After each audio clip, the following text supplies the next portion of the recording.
السلام علیکم محترم ناظرین و سامعین، جب انسان اس زمین پر آیا تو دوسرے جانوروں کی طرح اسے بھی خوراک کی مسلسل فراہمی کا سامنا کرنا پڑا، لیکن اسے یہ ایک برتری حاصل ہے کہ وہ ہمہ ہور یعنی اومنی وورس ہے، یعنی وہ بہت سی مختلف اقسام کی غذائیں، سبزیاں اور گوشت سب کچھ ہضم کر سکتا ہے۔ اس کی اس صفت کو اس کی بایولوجیکل برتری کہا جا سکتا ہے۔ پرانے زمانے میں انسان کا گزارا صرف اور صرف شکار پر تھا۔ وہ جانوروں کا تعاقب کر کے ان کا شکار کرتا اور پھر انہیں پکا کر کھاتا تھا، اور پھر اپنی ابتدائی تاریخ میں ہی اچانک کسی موقع پر اس نے دریافت کر لیا کہ وہ کچھ پودے اور کچھ پودوں کے پھل وغیرہ بھی ہضم کر سکتا ہے۔ یہ ایک نہایت اہم دریافت تھی، کیونکہ شکار کرنا نہ صرف ایک مشکل کام تھا بلکہ کافی حد تک خطرناک بھی تھا، جبکہ خوردنی پودے اکٹھے کرنا نہ صرف ایک آسان کام تھا بلکہ اس میں خطرہ بھی بہت کم تھا۔ اس کے ذریعے سے پیٹ بھی آسانی سے بھرا جا سکتا تھا، لیکن کسی بھی علاقے میں اتنے پودے نہیں ہوتے تھے کہ وہ ایک موسم سے زیادہ چلتے۔ خاص طور پر سردیوں کے دنوں میں تو ایسے پودے جن کو انسان کھا سکتا تھا بالکل ختم ہو جاتے تھے۔ پھر ایک عظیم دریافت ہوئی کہ بیجوں کو زمین میں دبا دیا جائے تو کچھ ماہ کے بعد خوراک حاصل ہو سکتی ہے۔ ایک ایسے طریقے کی دریافت جس کی مدد سے لوگوں کو ایک ہی جگہ پر سال ہر سال تک خوراک کی فراہمی ممکن ہو گئی۔ دوسری انقلابی دریافتوں اور ایجادات کی طرح اس دریافت نے بھی انسان کے طرز زندگی میں تبدیلی اور اس کی ترقی پر گہرے اثرات چھوڑے ہیں۔ اب سوال یہ پیدا ہوتا ہے کہ انسان کے اندر پودے اگانے کا خیال کس طرح آیا؟ کوئی بھی یقین سے نہیں بتا سکتا کہ آدمی کو بیجوں کے اس استعمال کا خیال کب آیا۔ تاہم اس سلسلے میں تحقیق بہت سے نظریات پیش کرتی ہے۔ ان میں سب سے اہم اتفاقی مشاہدے والا نظریہ ہے۔ اگرچہ پہلے دور کے قبائلی خانہ بدوش ہوتے تھے، عام طور پر ایک ہی علاقے میں گھومتے اور ایک ہی جگہ کو بار بار ٹھکانہ بنا لیتے تھے۔ یہ بھی ممکن ہے کہ انہوں نے سال کے مختلف موسموں میں پڑاؤ کے لیے محسوس جگہ مقرر کر رکھی ہوں۔ وہ اپنی رہائشی گھروں کے دہانوں پر بچی ہڈیاں اور بچی کچی یا گلی سڑی غذا بھی پھینکتے رہتے تھے۔ انہوں نے کئی بار کوڑے کے ڈھیروں میں سے نئے پودوں کی کونپلیں پھوٹتی دیکھی ہوں گی۔ خاص طور پر جب بھی کوئی قبیلہ اپنے موسم بہار کے پڑاؤ کی جگہ پر یا موسم سرما کے گاروں والے ٹھکانے پر واپس آتا ہوگا تو اسے بہت سی نئی کونپلیں پھوٹی ہوئی نظر آتی ہوں گی۔ اس مشاہدے سے دریافت کا عمل مکمل نہیں ہوا تھا۔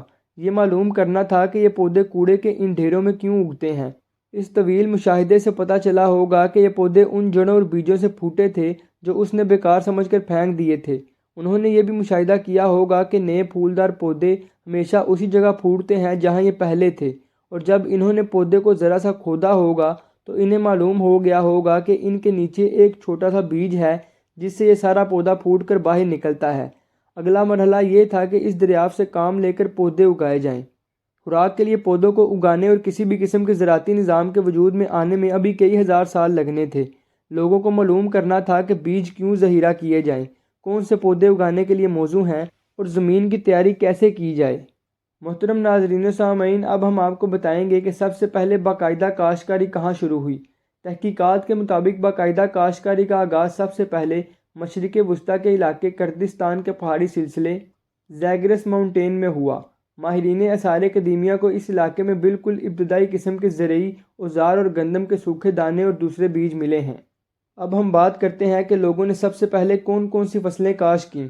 اس میں کوئی شک نہیں کہ سب سے پہلے جو فصلیں اگائی گئیں وہ سبز پتوں والی سبزیاں تھیں، کیونکہ ان کا اگانا آسان تھا۔ گندم کی دو ابتدائی قسمیں جو آج کل چارے کے طور پر اگائی جاتی ہیں، اس زمانے میں سب سے پہلے اگائی گئیں۔ اس کے ساتھ ساتھ جو اور باجرہ کی فصلیں بھی کاشت کی گئیں۔ انہی دنوں لوگوں نے سخت جلد گری دار میوے کے بیجوں سے ان کے درختوں کو اگانا بھی شروع کر دیا۔ خوراک کے علاوہ دیگر اشیاء دینے والے پودے بھی اگائے گئے، مثلاً کپاس جس کے ریشے کو بنا اور کاتا جاتا تھا، کھجور اور تاڑ کے پتوں سے چھتیں ڈھانپی جاتی تھیں۔ مجموعی طور پر اگر دیکھا جائے تو پودوں کی باضابطہ طور پر کاشتکاری سے انسان کی ترقی کے ایک بالکل نئے دور کا آغاز ہوا۔ یہ ابتدائی زرعی انقلاب بہت سی تبدیلیوں کا باعث بنا۔ ان میں زیادہ تر بنیادی قسم کی تھیں، یعنی اب آدمی پہلے کی طرح مارا مارا نہیں پھرتا تھا۔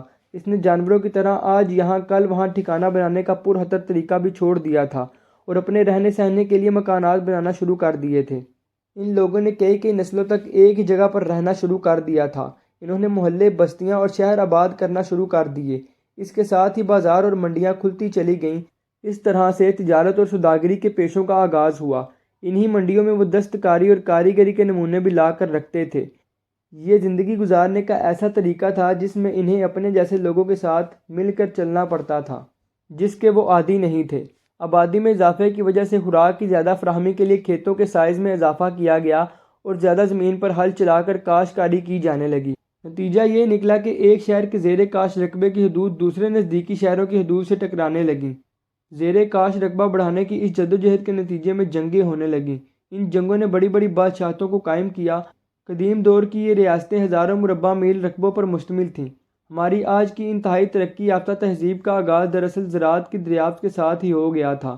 اس تہذیب کے ارتقاء کے دوران انسان نے تھوڑے وقت میں زیادہ خوراک حاصل کرنے کے طریقے سیکھے اور اسی تہذیب کے نتیجے میں انسان ٹیکنالوجی، مختلف فنون اور موسیقی سے متعارف ہوا۔ یہ کہنا بالکل بھی غلط نہ ہوگا کہ کاشتکاری کی ایجاد نے انسانی زندگی میں انقلاب برپا کر دیا۔ ملیں گے آپ سے اگلی ویڈیو میں مزید معلومات کے ساتھ۔ السلام علیکم۔